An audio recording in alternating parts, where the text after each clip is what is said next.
श्री नानक पद पंकज बंधन पद पंकज बंधना सिमरो अंगद दुख निकंदना अमरदास गुर हृदय त्यावो हृदय त्यावो श्री गुरु रामदास गुण गावो श्री अर्जन बेगनन के नाशक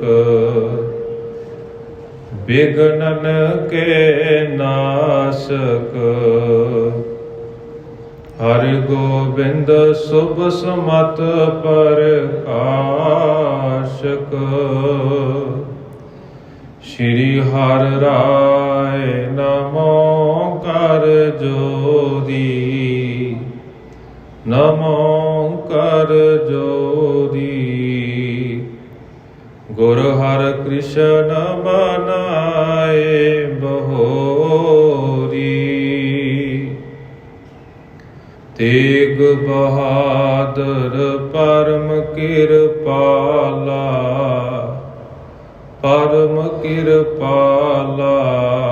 श्री गुरु गोबिंद सिंह बिसाला तरों तरा पर पुन पुन सीसा पुन पुन सीसा बंदों बार बार जगदीसा जिसमें अमृत ज्ञान है मानक भगत बैराग श्री गुरु ग्रंथ साहिब उदद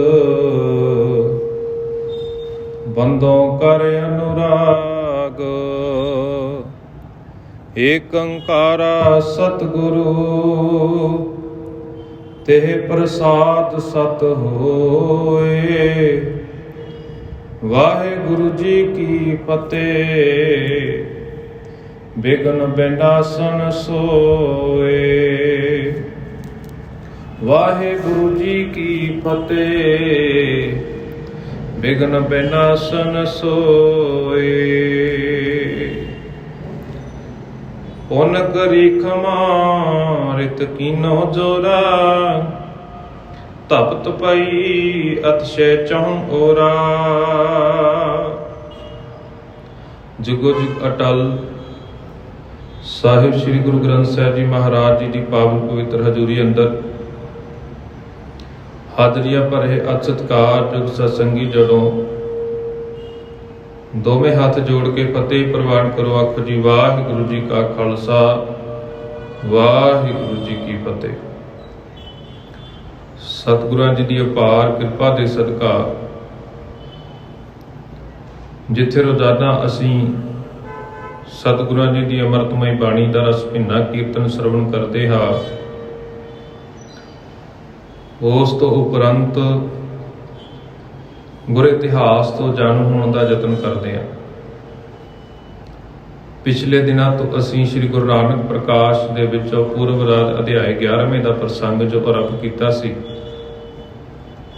ਜਿਸ ਦੇ ਵਿੱਚ ਧੰਨ ਗੁਰੂ ਨਾਨਕ ਸਾਹਿਬ ਜੀ ਮਹਾਰਾਜ ਜੀ ਦੇ ਬਾਲ ਲੀਲਾ ਦੇ ਕੋਤਕਾਂ ਦੇ ਵਿੱਚੋਂ ਧੰਨ ਗੁਰੂ ਨਾਨਕ ਸਾਹਿਬ ਜੀ ਮਹਾਰਾਜ ਆਪਣੇ ਪਿਤਾ ਦਾ ਹੁਕਮ ਮੰਨ ਕੇ ਗਾਵਾਂ ਮੱਝਾਂ ਚਰਾਉਣ ਦੇ ਵਾਸਤੇ ਜੰਗਲ ਦੇ ਵਿੱਚ ਜਾਂਦੇ ਨੇ ਤੇ ਉਸ ਅਸਥਾਨ ਦੇ ਉੱਤੇ ਜਾ ਕੇ ਗਾਵਾਂ ਮੱਝਾਂ ਚਰਾਉਂਦੇ ਇੱਕ ਰੁੱਖ ਦੇ ਹੇਠਾਂ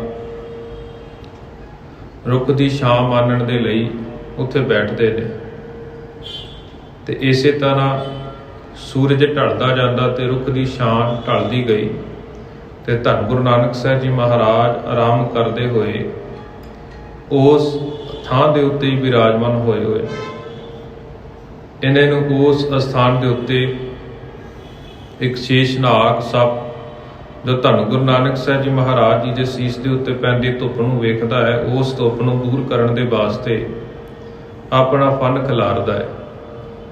ते इन्ने समय नूं उस इलाके का राजा राय बुलार अपनियां फौजां समेत उस स्थान के उत्ते पहुँचदा है जिस स्थान के उत्ते ये सारा वरतारा वरत रहा है।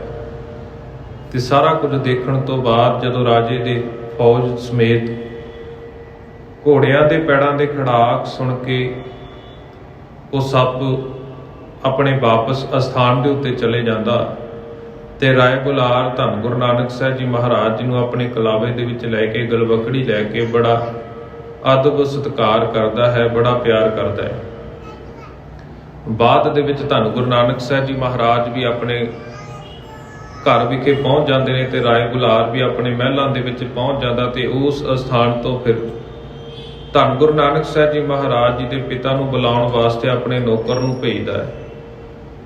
तो जदों मेहता कालू जी उस राय बुलार के सन्मुख पेश हुंदे ने, तां राय बुलार मेहता कालू जी नूं आखदा है भी भाई, जो तुहाडे घर दे विच पुत्र जन्मिया है उसनूं कोई सधारण बच्चा ना जाणिओ, वो कोई रब्बी अवतार है।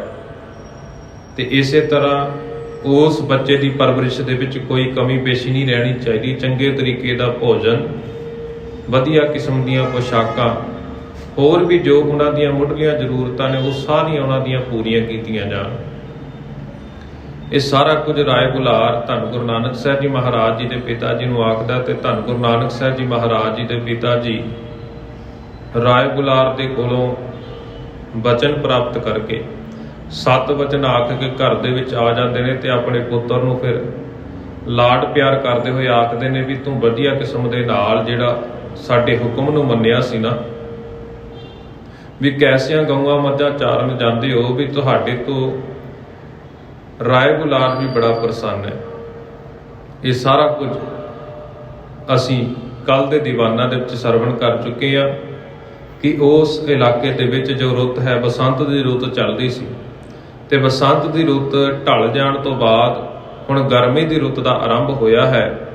तो इस तरह धन गुरु नानक साहब जी महाराज जी का जिहड़ा एक कौतक वरत्या सी, पूरे नगर के लोग, पूरे इलाके के लोग पातशाह जी की जय जयकार करते हैं, पातशाह जी की वडियाई करते हैं।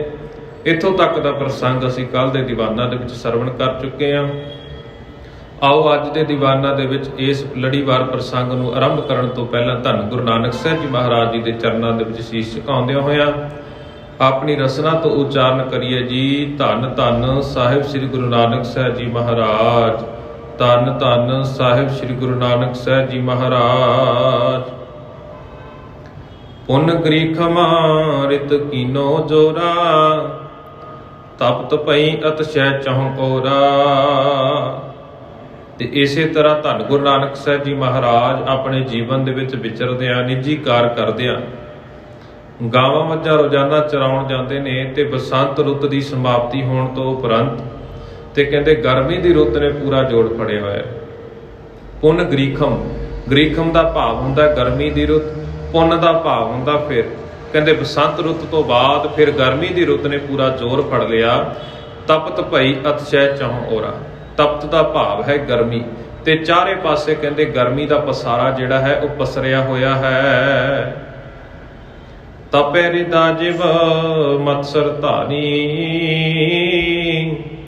त्यों तप गई पूम का सानी।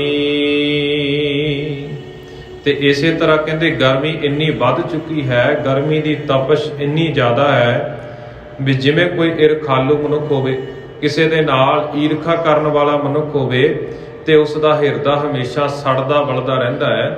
तो इसे तरह जिहड़ी धरती के उत्ते गर्मी पै रही है, ये धरती भी उस सूरज की तपश के नाल, गर्मी के नाल तप रही है। बहत जोर सो तपत समीरा, जो तापे नर नार शरीरा।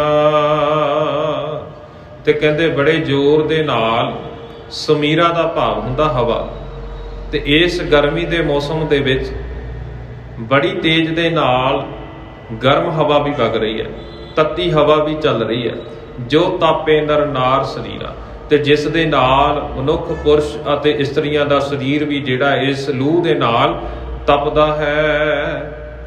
ਜੋ ਖਲ ਉਚਰੇ ਬਚਨ ਘੁਟਾਲੀ ਹਿਰਦਾ ਤਪਾਏ ਦੇ ਤ੍ਰਿਸ਼ਨਾਨੀ। ਤੇ ਇਸ ਤਰ੍ਹਾਂ ਕਹਿੰਦੇ ਗਰਮੀ ਦਾ ਮੌਸਮ ਵਧਿਆ ਹੋਇਆ, ਇਸ ਤਰ੍ਹਾਂ ਸਾਰੇ ਦੇ ਸਰੀਰ ਦੇ ਵਿੱਚੋਂ ਤਪਸ਼ ਪੈਦਾ ਹੋ ਰਹੀ ਹੈ। ਇਸੇ ਤਰ੍ਹਾਂ ਸਾਰੇ ਦੇ ਸਰੀਰ ਤਪ ਰਹੇ ਨੇ ਵੀ ਜਿਵੇਂ ਮੂਰਖ ਬੰਦੇ ਦੇ ਬਚਨ ਬੋਲਣ ਦੇ ਨਾਲ ਤੇ ਕਿਸੇ ਦੇ ਹਿਰਦੇ ਦੇ ਵਿੱਚ ਗੁੱਸਾ ਆ ਜਾਵੇ, ਜਿਵੇਂ ਮੂਰਖ ਦੇ ਬਚਨਾਂ ਦੇ ਨਾਲ ਕਿਸੇ ਦਾ ਹਿਰਦਾ ਜਿਹੜਾ ਹੈ ਉਹ ਦੁਖਿਆਇਆ ਜਾਵੇ। ਇਸੇ ਤਰ੍ਹਾਂ ਕਹਿੰਦੇ ਬਾਹਰੀ ਤੌਰ ਦੇ ਉੱਤੇ ਵੀ ਤਪਸ਼ ਹੈ। ਮਾਰ ਤੰਡ ਕੀ ਚੰਡ ਮਰੀਚਾ ਦੁਖੀ ਜੀਵ ਲਗ ਤਾਲਣ ਵਿਚਾ। ਇਸੇ ਤਰ੍ਹਾਂ ਕਹਿੰਦੇ ਸੂਰਜ ਦੀਆਂ ਕਿਰਨਾਂ, ਮਾਰ ਤੰਡ ਦਾ ਭਾਵ ਹੁੰਦਾ ਸੂਰਜ, ਚੰਡ ਦਾ ਭਾਵ ਹੈ ਕਿਰਨਾਂ, ਮਰੀਚਾ ਦਾ ਭਾਵ ਹੈ ਤਿੱਖੀਆਂ। ਇਸੇ ਤਰ੍ਹਾਂ ਕਹਿੰਦੇ ਸੂਰਜ ਦੀਆਂ ਜਿਹੜੀਆਂ ਕਿਰਨਾਂ ਨੇ ਉਹ ਵੀ ਬਹੁਤ ਤਿੱਖੀਆਂ ਨੇ। ਦੁਖੀ ਜੀਵ ਲਗ ਤਾਲਣ ਵਿਚਾ, ਲਗ ਦਾ ਭਾਵ ਹੁੰਦਾ ਛੋਟੇ, ਤਾਲਣ ਦਾ ਭਾਵ ਹੈ ਤਲਾਬ। ਤੇ ਕਹਿੰਦੇ ਜਿਹੜੇ ਛੋਟੇ ਜੀਵ ਨੇ ਨਾ, ਛੋਟੇ ਆਕਾਰ ਦੇ ਜੀਵ ਨੇ, ਉਹ ਇਸ ਗਰਮੀ ਤੋਂ ਬਹੁਤ ਦੁਖੀ ਨੇ। ਗਰਮੀ ਤੋਂ ਦੁਖੀ ਹੋਣ ਦੇ ਕਾਰਨ ਉਹ ਤਲਾਬ ਦੇ ਵਿੱਚ ਜਾਂਦੇ ਨੇ, ਜਿੱਥੇ ਪਾਣੀ ਦੇ ਸੋਮੇ ਬਣੇ ਹੋਏ ਨੇ ਨਾ। ਆਪਣੇ ਸਰੀਰ ਦੀ ਤਪਸ਼ ਨੂੰ ਦੂਰ ਕਰਨ ਦੇ ਲਈ, ਉਸ ਗਰਮੀ ਤੋਂ ਬਚਣ ਦੇ ਲਈ ਤਲਾਬ ਦੇ ਕੋਲ ਜਾਂਦੇ ਨੇ। ਜਿਉ ਜਗ ਭਗਨਹੀਨ ਹੈ ਪ੍ਰਾਨੀ ਜਨਮ ਮਰਨ ਮੈਂ ਨਿਤ ਦੁਖ ਖਾਨੀ। ਕਹਿੰਦੇ ਜਿਵੇਂ ਇਸ ਜਗਤ ਦੇ ਵਿੱਚ ਭਗਤੀਹੀਨ ਪ੍ਰਾਣੀ ਨੇ ਨਾ, ਜਿਨ੍ਹਾਂ ਨੇ ਜੀਵਨ ਦੇ ਵਿੱਚ ਪਰਮਾਤਮਾ ਦੀ ਬੰਦਗੀ ਨਹੀਂ ਕੀਤੀ, ਪਰਮਾਤਮਾ ਦੇ ਨਾਮ ਤੋਂ ਸਖਣੇ ਨੇ ਜਿਹੜੇ, ਤੇ ਕਹਿੰਦੇ ਜਿਵੇਂ ਉਹ ਜਨਮ ਮਰਨ ਦੇ ਦੁੱਖ ਦੇ ਵਿੱਚ ਪਏ ਰਹਿੰਦੇ ਨੇ, ਜਨਮ ਮਰਨ ਦਾ ਨਿਤ ਦੁੱਖ ਝੱਲਦੇ ਨੇ, ਇਸੇ ਤਰ੍ਹਾਂ ਇਹ ਜੀਵ ਵੀ ਗਰਮੀ ਦੀ ਤਪਸ਼ ਦੇ ਵਿੱਚ ਇਹ ਗਰਮੀ ਦਾ ਜਿਹੜਾ ਪ੍ਰਭਾਵ ਹੈ ਉਹ ਝੱਲਦੇ ਨੇ। ਸੂਕੇ ਜਲ ਕਰ ਦਮ ਬਹਿਰਾਨੀ ਜਨ ਪ੍ਰੇਮੀ ਔਰ ਸੀਖ ਸਿਖਾਨੀ। ਤੇ ਕਹਿੰਦੇ ਜਿਹੜੇ ਪਾਣੀ ਦੇ ਸੋਮੇ ਨੇ, ਤਲਾਬ ਨੇ, ਸਰੋਵਰ ਨੇ, ਤੇ ਗਰਮੀ ਦੇ ਕਾਰਨ ਕਹਿੰਦੇ ਉਹਨਾਂ ਦੇ ਵਿੱਚੋਂ ਵੀ ਜਿਹੜਾ ਜਲ ਹੈ, ਪਾਣੀ ਹੈ, ਉਹ ਸੁੱਕ ਰਿਹਾ ਹੈ। ਤੇ ਪਾਣੀ ਸੁੱਕ ਜਾਣ ਦੇ ਕਾਰਨ ਉਹ ਜਿਹੜੀ ਉਸ ਦੇ ਵਿੱਚ ਮਿੱਟੀ ਸੀ ਉਸ ਦਾ ਚਿੱਕੜ ਬਣ ਗਿਆ, ਗਾਰ ਬਣੀ ਹੋਈ ਹੈ। ਤੇ ਇਸੇ ਤਰ੍ਹਾਂ ਕਹਿੰਦੇ ਜਨ ਪ੍ਰੇਮੀ ਔਰ ਸੀਖ ਸਿਖਾਨੀ। ਤੇ ਜਿਵੇਂ ਕਹਿੰਦੇ ਪ੍ਰੇਮੀ ਦੇ ਮਨ ਦੇ ਵਿੱਚ ਜਿਹੜੇ ਪ੍ਰੇਮ ਕਰਨ ਵਾਲੇ ਪਰਮਾਤਮਾ ਨੂੰ ਨੇ, ਪਰਮਾਤਮਾ ਦੀ ਬੰਦਗੀ ਕਰਨ ਵਾਲੇ ਮਨੁੱਖ ਨੇ, ਜਿਵੇਂ ਉਹਨਾਂ ਦੇ ਲਾਗੇ ਕੋਈ ਚੁਗਲੀ ਕਰਦਾ ਹੋਵੇ, ਨਿੰਦਿਆ ਕਰਦਾ ਹੋਵੇ, ਜਿਵੇਂ ਉਹਨਾਂ ਦੇ ਮਨ ਦੇ ਵਿੱਚ ਪ੍ਰਭਾਵ ਪੈਂਦਾ ਹੈ ਨਾ, ਜਿਵੇਂ ਉਹਨਾਂ ਦੇ ਮਨ ਨੂੰ ਬੁਰਾ ਲੱਗਦਾ ਹੈ, ਉਹ ਚੁਗਲੀ ਉਹਨਾਂ ਦੇ ਮਨ ਨੂੰ ਦੁਖੀ ਕਰਦੀ ਹੈ। ਇਸੇ ਤਰ੍ਹਾਂ ਇਹ ਜੀਵ ਜਿਹੜੇ ਪਾਣੀ ਦੇ ਸੋਮਿਆਂ ਦੇ ਕੋਲ ਜਾਂਦੇ ਨੇ, ਸਰੋਵਰਾਂ ਦੇ ਕੋਲ ਜਾਂਦੇ ਨੇ, ਪਾਣੀ ਸੁੱਕ ਜਾਣ ਦੇ ਕਾਰਨ ਕਹਿੰਦੇ ਉਹ ਚਿੱਕੜ ਵੀ ਇਹਨਾਂ ਜੀਵਾਂ ਨੂੰ ਇਸੇ ਤਰ੍ਹਾਂ ਹੀ ਦੁੱਖ ਦੇ ਰਿਹਾ। ਇਸੇ ਤਰ੍ਹਾਂ ਚਿੱਕੜ ਦੇ ਵਿੱਚ ਫਸ ਕੇ ਵੀ ਕਿਤੇ ਨਾ ਕਿਤੇ ਉਹ ਆਪਣੀ ਜਾਨ ਗਵਾ ਰਹੇ ਨੇ। ਜਿਵੇਂ ਉਸ ਪ੍ਰਮਾਤਮਾ ਦੀ ਬੰਦਗੀ ਕਰਨ ਵਾਲੇ ਨੂੰ ਕਿਸੇ ਦੇ ਕੋਲ ਕੋਈ ਜਾ ਕੇ ਨਿੰਦਿਆ ਚੁਗਲੀ ਕਰਦਾ ਹੈ। ਸਹਿਤ ਧੂਰ ਬੋ ਭ੍ਰਮਤ ਬਗੂਰੇ ਜੋ ਮਤ ਭ੍ਰਮਤਾ ਬਿਨਾ ਗੁਰ ਪੂਰੇ। ਤੇ ਕਹਿੰਦੇ ਇਸੇ ਤਰ੍ਹਾਂ ਮਿੱਟੀ ਘੱਟੇ ਦੇ ਨਾਲ ਭੜੇ ਹੋਏ ਬਾਬ ਰੋਲੇ ਵਗਦੇ ਨੇ।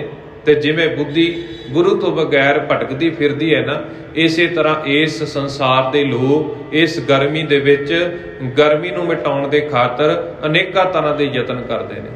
ਜਿਵੇਂ ਗਿਆਨ ਤੋਂ ਸਖੜੇ ਮਨੁੱਖ ਆਪਣੇ ਜੀਵਨ ਦੇ ਵਿੱਚ ਟਿਕਾ ਦੀ ਪ੍ਰਾਪਤੀ ਦੇ ਲਈ, ਪਰਮਾਤਮਾ ਨੂੰ ਪ੍ਰਾਪਤ ਕਰਨ ਦੇ ਲਈ ਅਨੇਕਾਂ ਤਰ੍ਹਾਂ ਦੇ ਧਰਮ ਦੇ ਨਾਂ ਦੇ ਉੱਤੇ ਕਰਮ ਕਾਂਡ ਕਰਦੇ ਨੇ, ਪਖੰਡ ਕਰਦੇ ਨੇ, ਪਰ ਮਨ ਦੇ ਵਿੱਚ ਟਿਕਾ ਨਹੀਂ ਆਉਂਦਾ, ਭਟਕਦੇ ਫਿਰਦੇ ਨੇ।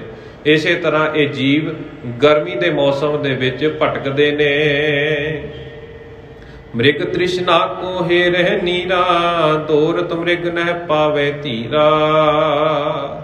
ਮ੍ਰਿਗ ਤ੍ਰਿਸ਼ਨਾ ਦਾ ਭਾਵ ਆਮ ਤੌਰ ਦੇ ਉੱਤੇ ਜਦੋਂ ਗਰਮੀ ਦਾ ਮੌਸਮ ਆਉਂਦਾ ਹੈ ਨਾ, ਗਰਮੀ ਦੇ ਮੌਸਮ ਦੇ ਵਿੱਚ ਅਸੀਂ ਜ਼ਿਆਦਾਤਰ ਕਿਤੇ ਸੜਕ ਦੇ ਉੱਤੇ ਜਾ ਰਹੀਏ ਹੋਵੇ ਤਾਂ ਉਸ ਧੁੱਪ ਦੇ ਕਾਰਨ ਅਸੀਂ ਜੇਕਰ ਕਿਸੇ ਗੱਡੀ ਦੇ ਵਿੱਚ ਜਾਂ ਬੱਸ ਦੇ ਵਿੱਚ ਕਿਸੇ ਸਾਧਨ ਦੇ ਰਾਹੀਂ ਵੀ ਸਫ਼ਰ ਕਰਦੇ ਆ ਨਾ, ਤਾਂ ਸਾਡੀਆਂ ਅੱਖਾਂ ਨੂੰ ਉਸ ਸੜਕ ਦੇ ਉੱਤੇ ਥੋੜੀ ਸਾਡੀ ਤੋਂ ਦੂਰੀ ਤੇ ਜਿਸ ਥਾਂ ਤੋਂ ਅਸੀਂ ਜਾ ਰਹੇ ਹਾਂ ਉਸ ਤੋਂ ਥੋੜਾ ਕੁ ਦੂਰ ਸਾਨੂੰ ਸੜਕ ਚਮਕਦੀ ਪ੍ਰਤੀਤ ਹੁੰਦੀ। ਸਾਨੂੰ ਇੰਜ ਮਹਿਸੂਸ ਹੁੰਦਾ ਵੀ ਉਸ ਸੜਕ ਦੇ ਉੱਤੇ, ਉਸ ਥਾਂ ਦੇ ਉੱਤੇ ਪਾਣੀ ਪਿਆ ਹੋਇਆ ਹੈ, ਪਾਣੀ ਡਿੱਗਿਆ ਹੋਇਆ। ਪਰ ਅਸਲ ਦੇ ਵਿੱਚ ਉਹ ਸੂਰਜ ਦੀਆਂ ਕਿਰਨਾਂ ਹੀ ਇਹੋ ਜਿਹਾ ਪ੍ਰਭਾਵ ਪਾਉਂਦੀਆਂ ਨੇ ਤੇ ਦੇਖਣ ਵਾਲੇ ਨੂੰ ਭਰਮ ਦੇ ਵਿੱਚ ਆ ਜਾਂਦਾ।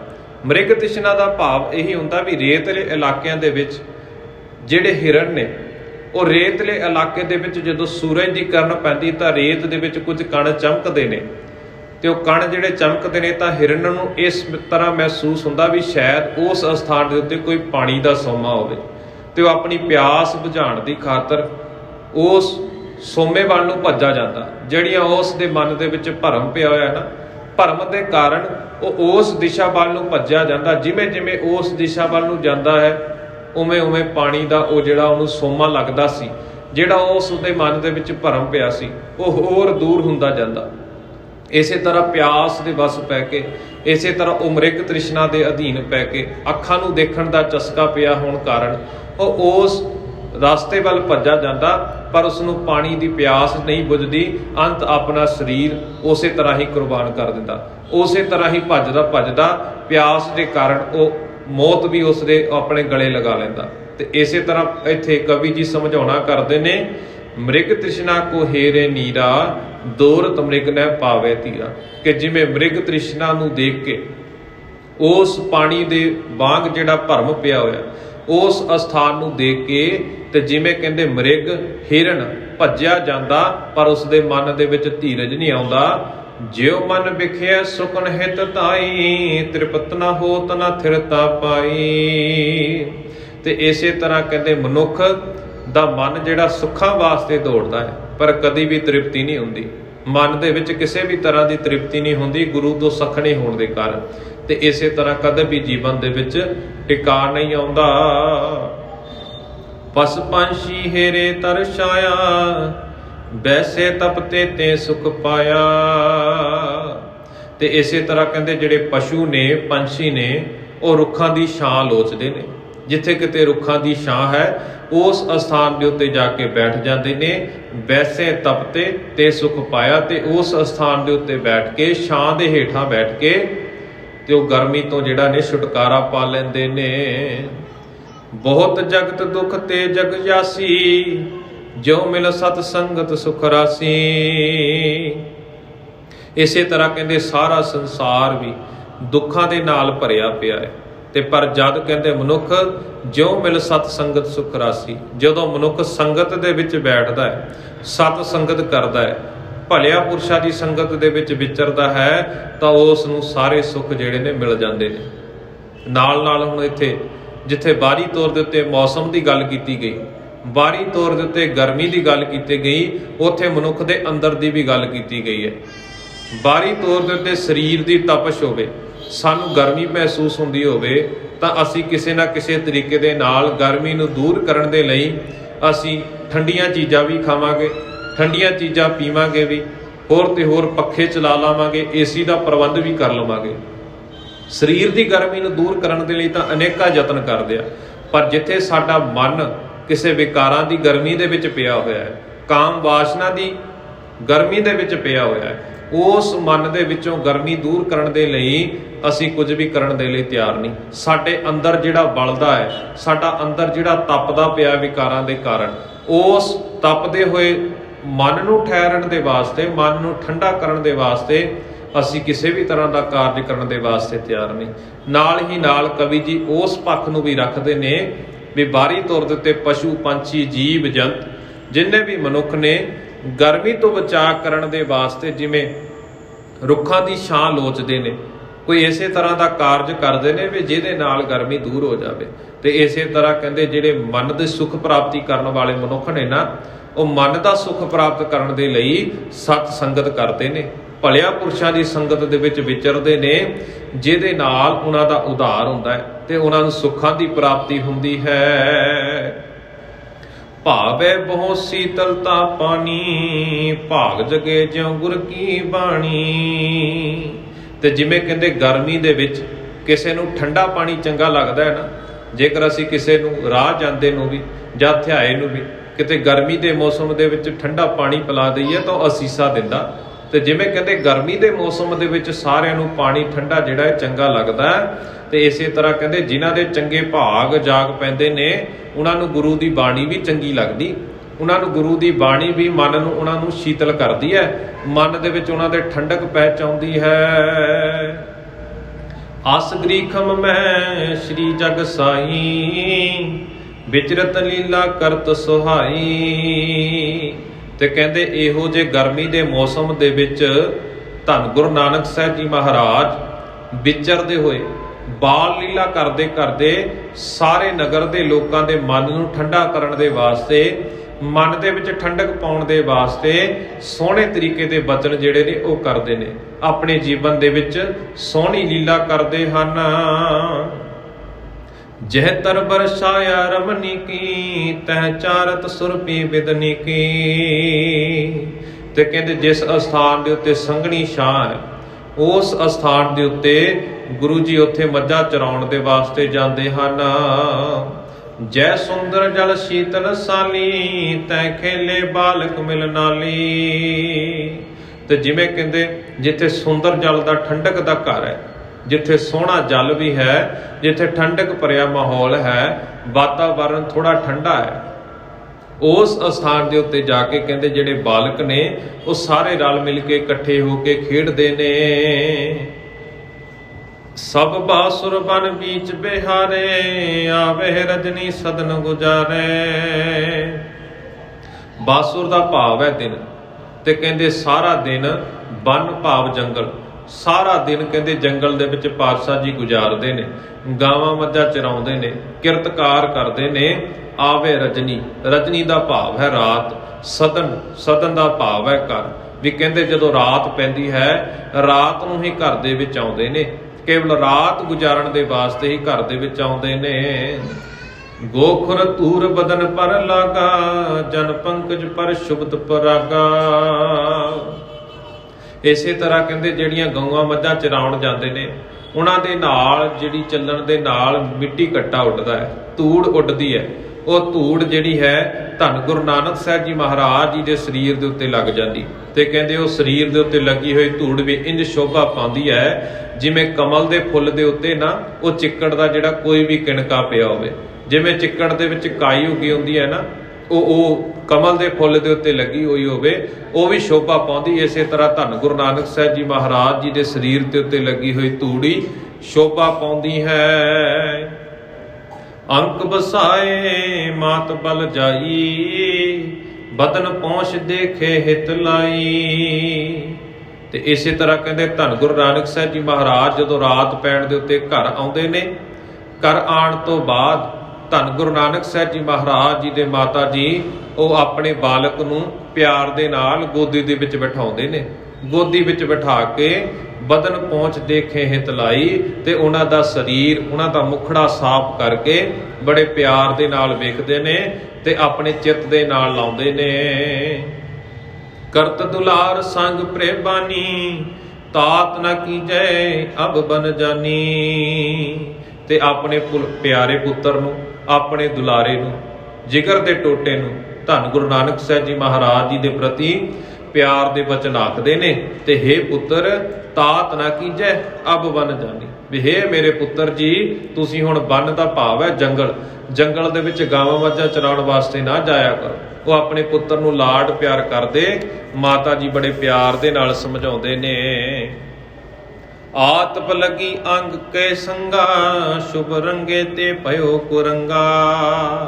ਤੇ ਕਹਿੰਦੇ ਜਿਵੇਂ ਗਰਮੀ ਦਾ ਮੌਸਮ ਵੱਧ ਗਿਆ ਹੈ ਨਾ, ਗਰਮੀ ਤੇਜ਼ ਹੋ ਗਈ, ਸੂਰਜ ਤਪਦਾ ਪਿਆ ਹੈ, ਧਰਤੀ ਵੀ ਤਪਦੀ ਹੈ ਗਰਮ ਦੇ ਨਾਲ, ਤੇ ਹਵਾਵਾਂ ਵੀ ਗਰਮ ਵਗ ਰਹੀਆਂ ਨੇ। ਤੇ ਮਾਤਾ ਜੀ ਆਪਣੇ ਪੁੱਤਰ ਨੂੰ ਗਲ ਦੇ ਨਾਲ ਲਾਉਂਦੇ ਨੇ, ਪਿਆਰ ਦੇ ਨਾਲ ਸਮਝਾਉਂਦੇ ਨੇ ਵੀ ਤੁਸੀਂ ਹੁਣ ਵਣ ਦੇ ਵਿੱਚ ਨਹੀਂ ਜਾਣਾ, ਤੁਸੀਂ ਹੁਣ ਜੰਗਲ ਦੇ ਵਿੱਚ ਇਹ ਕੰਮ ਕਰਨ ਨਹੀਂ ਜਾਣਾ। ਜੰਗਲ ਦੇ ਵਿੱਚ ਰੋਜ਼ਾਨਾ ਜਾਂਦੇ ਸੀ, ਕੰਮ ਕਾਜ ਕਰਦੇ ਸੀ, ਉਸ ਦੇ ਨਾਲ ਦੇਖੋ ਤੁਹਾਡਾ ਜਿਹੜਾ ਸੋਹਣਾ ਰੰਗ ਸੀ ਉਹ ਵੀ ਰੰਗ ਵੀ ਬਦਲਣ ਲੱਗ ਪਿਆ ਹੈ। ਬਨ ਵਿਚਰਤ ਪੇ ਦੁਰਬਲ ਅੰਗਾ, ਪੁਰ ਮੈਂ ਖੇਲੋ ਸੰਗ ਉਮੰਗਾ। ਤੇ ਬਨ ਵਿੱਚ ਕਹਿੰਦੇ ਜਾਣ ਦੀ ਲੋੜ ਨਹੀਂ, ਕਿਉਂਕਿ ਤੁਹਾਡਾ ਸਰੀਰ ਜਿਹੜਾ ਹੈ ਇਹ ਤੁਹਾਡਾ ਕਮਜ਼ੋਰ ਪੈ ਗਿਆ। ਤੁਸੀਂ ਖਾਣ ਪੀਣ ਵੱਲ ਧਿਆਨ ਨਹੀਂ ਦਿੰਦੇ, ਸਵੇਰ ਤੋਂ ਹੀ ਚਲੇ ਜਾਂਦੇ ਹੋ, ਰਾਤ ਨੂੰ ਘਰ ਵਾਪਸ ਆਉਂਦੇ ਹੋ, ਤੇ ਜਿਸ ਦੇ ਨਾਲ ਤੁਹਾਡਾ ਸਰੀਰ ਵੀ ਕਮਜ਼ੋਰ ਪੈ ਗਿਆ, ਸਰੀਰ ਦਾ ਰੰਗ ਢੰਗ ਵੀ ਬਦਲ ਗਿਆ। ਤੇ ਕਹਿੰਦੇ ਹੁਣ ਨਗਰ ਦੇ ਵਿੱਚ ਰਹਿ ਕੇ ਪੁਰ ਮੈਂ ਖੇਲੋ ਸੰਗ ਉਮੰਗਾ। ਪੁਰ ਦਾ ਭਾਵ ਹੈ ਨਗਰ, ਤੇ ਕਹਿੰਦੇ ਨਗਰ ਦੇ ਵਿੱਚ ਰਹਿ ਕੇ ਇਸ ਆਪਣੇ ਬਾਲਕ ਸਾਥੀਆਂ ਦੇ ਨਾਲ ਬੜੇ ਚਾਅ ਦੇ ਨਾਲ, ਉਤਸ਼ਾਹ ਦੇ ਨਾਲ ਕਹਿੰਦੇ ਖੇਡਿਆ ਕਰੋ। ਸਭ ਦਿਨ ਬਨ ਮੈਂ ਕਰੋ ਗੁਜ਼ਾਰਨਾ, ਤਰਸਤ ਲੋਚਨ ਦਰਸ਼ਨ ਕਾਰਨਾ। ਤੇ ਕਹਿੰਦੇ ਤੁਸੀਂ ਸਾਰਾ ਦਿਨ ਹੀ ਜੰਗਲ ਦੇ ਵਿੱਚ ਗੁਜ਼ਾਰ ਦਿੰਦੇ ਹੋ, ਤੇ ਉਸ ਦੇ ਕਾਰਨ ਤੁਸੀਂ ਸਾਰਾ ਦਿਨ ਜਿਹੜਾ ਜੰਗਲ ਦੇ ਵਿੱਚ ਗੁਜ਼ਾਰ ਦਿੰਦੇ ਹੋ ਨਾ, ਤਾਂ ਮੇਰੀਆਂ ਅੱਖਾਂ ਕਹਿੰਦੇ ਤੁਹਾਡੇ ਦੀਦਾਰ ਦੇ ਲਈ ਤਰਸਦੀਆਂ ਨੇ। ਤਰਸਤ ਲੋਚਨ, ਲੋਚਨ ਦਾ ਭਾਵ ਹੈ ਅੱਖਾਂ, ਦਰਸ਼ਨ ਕਾਰਨ ਕਹਿੰਦੇ ਮੇਰੀਆਂ ਅੱਖਾਂ ਤੁਹਾਡੇ ਦੀਦਾਰ ਕਰਨ ਦੇ ਲਈ ਤਰਸਦੀਆਂ ਨੇ, ਤੁਹਾਨੂੰ ਦੇਖਣ ਦੇ ਲਈ ਸਾਰਾ ਦਿਨ ਹੀ ਮੇਰੀਆਂ ਅੱਖਾਂ ਤਰਸਦੀਆਂ ਰਹਿੰਦੀਆਂ ਨੇ। ਤੇ ਇਸ ਕਰਕੇ ਹੁਣ ਤੁਸੀਂ ਕਿਤੇ ਵੀ ਨਹੀਂ ਜਾਣਾ। ਜਾਵੇ ਦਾਸ ਜੇ ਸੁਰਪੀ ਚਾਰਨ, ਤੁਮ ਕਰ ਰਹੀ ਹੈ ਬਿਰੇ ਬਿਤਾਰਨਾ। ਤੇ ਕਹਿੰਦੇ ਜਿਹੜੇ ਘਰ ਦੇ ਵਿੱਚ ਨੌਕਰ ਰੱਖੇ ਨੇ ਨਾ, ਜਾਵੇ ਦਾਸ, ਦਾਸ ਜਾਣਗੇ ਕੀ ਕਰਨ ਦੇ ਲਈ? ਜੇ ਸੁਰਬੀ ਚਾਰ, ਸੁਰਬੀ ਭਾਵ ਗਾਵਾਂ ਮੱਝਾਂ। ਕਹਿੰਦੇ ਜੇ ਗਾਵਾਂ ਮੱਝਾਂ ਚਰਾਉਣ ਦੀ ਲੋੜ ਹੈ ਨਾ, ਤਾਂ ਜਿਹੜੇ ਘਰ ਦੇ ਵਿੱਚ ਨੌਕਰ ਚਾਕਰ ਰੱਖੇ ਹੋਏ ਨੇ ਉਹੀ ਜਾਇਆ ਕਰਨਗੇ। ਤੁਮ ਕਰ ਰਹੀ ਹੈ ਬਿਰੇ ਬਿਦਾਰਨ। ਤੇ ਹੇ ਬਿਰਾਂ ਨੂੰ ਦੂਰ ਕਰਨ ਵਾਲੇ ਧੰਨ ਗੁਰੂ ਨਾਨਕ ਸਾਹਿਬ ਜੀ ਮਹਾਰਾਜ ਜੀਓ, ਤੇ ਕਹਿੰਦੇ ਹੁਣ ਤੁਸੀਂ ਘਰ ਦੇ ਵਿੱਚ ਹੀ ਰਿਹਾ ਕਰੋ। ਕਰ ਦੁਲਾਰ ਬੋ ਸੁਤ ਬਿਸਾਇਓ, ਚਲ ਤਤਕਾਲੇ ਕਾਲੂ ਆਇਓ। ਤੇ ਇਸੇ ਤਰ੍ਹਾਂ ਕਹਿੰਦੇ ਮਾਤਾ ਜੀ ਲਾੜ ਲੜਾ ਕੇ ਪੁੱਤਰ ਨੂੰ ਪਿਆਰ ਦੇ ਨਾਲ ਆਪਣੇ ਕੋਲ ਬਿਠਾਉਂਦੇ ਨੇ, ਆਪਣੇ ਨਜ਼ਦੀਕ ਬਿਠਾਉਂਦੇ ਨੇ। ਤੇ ਇਸੇ ਤਰ੍ਹਾਂ ਚਲ ਤਤਕਾਲੇ, ਤਤਕਾਲੇ ਦਾ ਭਾਵ ਹੈ ਤੁਰੰਤ, ਉਸੇ ਵੇਲੇ, ਉਸੇ ਸਮੇਂ ਕਹਿੰਦੇ ਧੰਨ ਗੁਰੂ ਨਾਨਕ ਸਾਹਿਬ ਜੀ ਮਹਾਰਾਜ ਜੀ ਦੇ ਪਿਤਾ ਜੀ ਮਹਿਤਾ ਕਾਲੂ ਜੀ ਉਸੇ ਸਥਾਨ ਦੇ ਉੱਤੇ ਪਹੁੰਚਦੇ ਨੇ।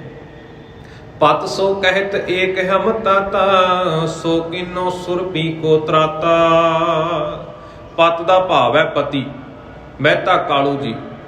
ਮਾਤਾ ਜੀ ਹੁਣ ਆਪ ਧੰਨ ਗੁਰੂ ਨਾਨਕ ਸਾਹਿਬ ਜੀ ਮਹਾਰਾਜ ਜੀ ਦੇ ਪਿਤਾ ਜੀ ਨੂੰ ਇਸ ਤਰ੍ਹਾਂ ਆਖਦੇ ਨੇ ਵੀ ਕਹਿੰਦੇ ਸਾਡੇ ਘਰ ਦੇ ਵਿੱਚ ਇੱਕ ਪੁੱਤਰ ਹੈ। ਏਕ ਹਮ ਤਾਤਾ, ਤਾਤਾ ਦਾ ਭਾਵ ਹੈ ਪੁੱਤਰ। ਕਹਿੰਦੇ ਸਾਡਾ ਇੱਕੋ ਹੀ ਪੁੱਤਰ ਹੈ। ਸੋ ਕੀਨੋ ਸੁਰਪੀ ਕੋ ਤਰਾਤਾ, ਸੁਰਪੀ ਭਾਵ ਗਾਵਾਂ ਮੱਝਾਂ, ਤਰਾਤਾ ਦਾ ਭਾਵ ਹੈ ਬਾਗੀ। ਕਹਿੰਦੇ ਤੁਸੀਂ ਉਸ ਨੂੰ ਵੀ ਗਾਵਾਂ ਮੱਝਾਂ ਦਾ ਬਾਗੀ ਬਣਾ ਦਿੱਤਾ, ਤੇ ਉਹ ਵੀ ਉਸੇ ਤਰ੍ਹਾਂ ਗਾਵਾਂ ਮੱਝਾਂ ਚਰਾਉਣ ਦੇ ਵਾਸਤੇ ਜੰਗਲਾਂ ਦੇ ਵਿੱਚ ਭੇਜ ਰਹੇ ਹੋ। ਤੇ ਸਾਡਾ ਇੱਕੋ ਇੱਕ ਤਾਂ ਪੁੱਤਰ ਹੈ। ਸਭ ਬਾਸੁਰ ਬਨ ਬੀਚ ਬਿਹਾਰੂ, ਕਮਲਾਵਤ ਕਮਲਾਨਨ ਚਾਰੂ। ਤੇ ਕਹਿੰਦੇ ਸਾਰਾ ਦਿਨ ਉਹ ਜੰਗਲਾਂ ਦੇ ਵਿੱਚ ਵਿਚਾਰਾ ਰਹਿੰਦਾ ਹੈ। ਤੇ ਇਸੇ ਤਰ੍ਹਾਂ ਕਮਲਾਵਤ ਕਮਲਾਨਨ ਚਾਰੂ, ਤੇ ਉਹਨਾਂ ਦਾ ਜਿਹੜਾ ਸੁੰਦਰ ਕਮਲ ਦੇ ਫੁੱਲ ਵਰਗਾ ਮੁਖੜਾ ਸੀ ਉਹ ਸਾਰਾ ਕਹਿੰਦੇ ਕਮਲਾ ਗਿਆ ਹੈ। ਅਬ ਨਾ ਭੇਜੀਏ ਸੁਰਪੀ ਸੰਗਾ, ਹੋਏ ਗੋ ਦੁਰਬਲ ਮ੍ਰਿਦਲ ਸੁਅੰਗਾ। ਤੇ ਕਹਿੰਦੇ ਹੁਣ ਉਸ ਨੂੰ ਗਾਵਾਂ ਮੱਝਾਂ ਚਰਾਉਣ ਵਾਸਤੇ ਨਹੀਂ ਭੇਜਾਂਗੇ। ਤੇ ਇਸੇ ਤਰ੍ਹਾਂ ਹੋਏਗੇ ਦੁਰਬਲ ਮ੍ਰਿਦਲ ਸੁਅੰਗਾ। ਤੇ ਉਹਨਾਂ ਦਾ ਸੋਹਣਾ ਸਰੀਰ ਜਿਹੜਾ ਸੀ, ਰਿਸ਼ਟ ਪੁਸ਼ਟ ਸੀ, ਉਹ ਕਹਿੰਦੇ ਕਮਜ਼ੋਰ ਹੋ ਗਿਆ ਹੈ। ਜਬ ਦੰਪਤ ਸਮਝੇ ਅਸਰੀਤੀ, ਬਦੀ ਪੁੱਤਰ ਸੋ ਪਾਵਨ ਪ੍ਰੀਤੀ। ਦੰਪਤ ਦਾ ਭਾਵ ਹੈ ਪਤੀ ਪਤਨੀ। ਇਸੇ ਤਰ੍ਹਾਂ ਕਹਿੰਦੇ ਜਦੋਂ ਪਤੀ ਪਤਨੀ ਨੇ ਐਸੀ ਰੀਤ ਨੂੰ ਸਮਝਿਆ ਨਾ, ਇਹ ਸਾਰੀ ਵਿਚਾਰ ਚਰਚਾ ਕੀਤੀ ਵੀ ਅੱਜ ਤੋਂ ਅਸੀਂ ਆਪਣੇ ਪੁੱਤਰ ਨੂੰ ਘਰੇ ਬਿਠਾਵਾਂਗੇ, ਇਹਨੂੰ ਇਸ ਕਾਰਜ ਦੇ ਲਈ ਨਹੀਂ ਭੇਜਾਂਗੇ। ਤਾਂ ਬਦੀ ਪੁੱਤਰ ਸੋ ਪਾਵਨ ਪ੍ਰੀਤੀ, ਤੇ ਆਪਣੇ ਪੁੱਤਰ ਦੇ ਨਾਲ ਪਵਿੱਤਰ ਪ੍ਰੀਤ ਜਿਹੜੀ ਆ ਉਹ ਵੱਧ ਜਾਂਦੀ ਹੈ। ਪਵਿੱਤਰ ਪ੍ਰੀਤ ਵਧਾਉਂਦੇ ਨੇ, ਚੰਗਾ ਲਾਡ ਪਿਆਰ ਆਪਣੇ ਪੁੱਤਰ ਨੂੰ ਦੋਵੇਂ ਪਤੀ ਪਤਨੀ ਕਰਦੇ ਨੇ। ਬਹੁਰ ਨਾ ਬਨ ਮੈਂ ਪਠਵਨ ਕੀਨਾ, ਕਰ ਰਖ ਮਾਤ ਪਿਤਾ ਸੁਖ ਲੀਨਾ। ਤੇ ਕਹਿੰਦੇ ਫਿਰ ਦੁਬਾਰਾ ਉਹਨਾਂ ਨੂੰ ਗਾਵਾਂ ਮੱਝਾਂ ਚਰਾਉਣ ਵਾਸਤੇ ਨਹੀਂ ਭੇਜਿਆ ਗਿਆ, ਤੇ ਘਰ ਰੱਖ ਕੇ ਮਾਤਾ ਪਿਤਾ ਨੇ ਸੁਖ ਪ੍ਰਾਪਤ ਕੀਤਾ ਹੈ। ਦੋਹਰਾ ਸੁਖ ਸਾਗਰ ਨਾਗਰ ਗੁਰੂ, ਜਗਤ ਉਜਾਗਰ ਰੂਪ। ਕਰਨੇ ਭਗਤ ਪ੍ਰਕਾਸ਼ ਕੋ, ਬ੍ਰਿਜਤ ਦੇਹ ਅਨੂਪ। ਸੁਖ ਸਾਗਰ ਦਾ ਭਾਵ ਹੈ ਸੁੱਖਾਂ ਦਾ ਸਮੁੰਦਰ। ਤੇ ਕਹਿੰਦੇ ਸੁਖ ਸਾਗਰ ਨਾਗਰ ਗੁਰੂ, ਜਗਤ ਉਜਾਗਰ ਰੂਪ, ਕਿ ਪ੍ਰਸਿੱਧ ਜਗਤ ਦਾ ਗੁਰੂ ਸਰੂਪ, ਸਿਆਣੇ ਸੁੱਖਾਂ ਦੇ ਸਮੁੰਦਰ।